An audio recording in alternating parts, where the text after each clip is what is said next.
Joining me now, Doug Bandow, Senior Fellow at the Cato Institute. Doug, good morning. Good morning. How close do you think the North and the South are to war? I don't think it's very close. The North Koreans bluster. They know they would lose a war. You know, the current regime is trying to plan a transfer of power. They're not interested in throwing all of that away.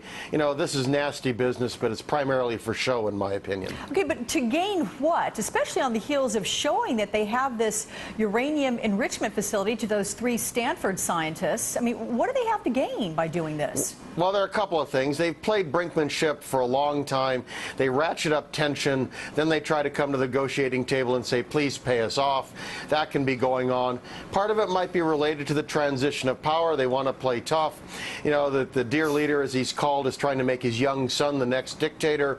You know, this may be part of that. It may be their military is having a bit more influence within the regime. That would be worrisome.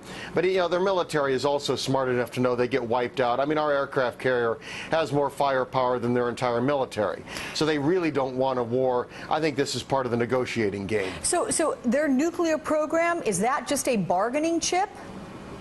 I think they view the nuclear program as a means of defense. It's a means of extortion. You know, it's doubtful that they've miniaturized weapons. They don't have good means of delivery. You know, this is a long game that they're playing, but they know they'd lose any conflict with America.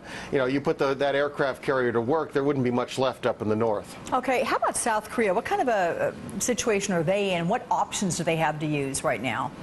Well, South Korea needs to look to its own defense. It has about 40 times the GDP of North Korea. It has twice the population. They're very capable of fielding a military. They have a modern military. The North has primarily antiquated weapons, you know, 1950s tanks and stuff. But the South needs to look at this seriously and say they need to probably upgrade their military. They need to look at better defense. They lost a ship that was sunk last March. They need better border defenses against the North. And China, what role does China play, and can anything be accomplished without China's help? China has the most potential influence in the North. It provides the bulk of food aid and energy. The U.S., the South Koreans, Japanese, and others need to make very clear to China that this is a very dicey situation. You know, it could go up in flames. If it did so, China would lose. China needs to take a more active role. How do you see this playing out? I think we're not likely to see much progress in the North. They have a leadership transition going forth. Unless China is willing to extend itself, I don't think there's a solution here. And so far, China's refusing to play. Okay. So, you know, this is a major problem. Okay. Cato Institute's Doug Bandow. Doug, thank you.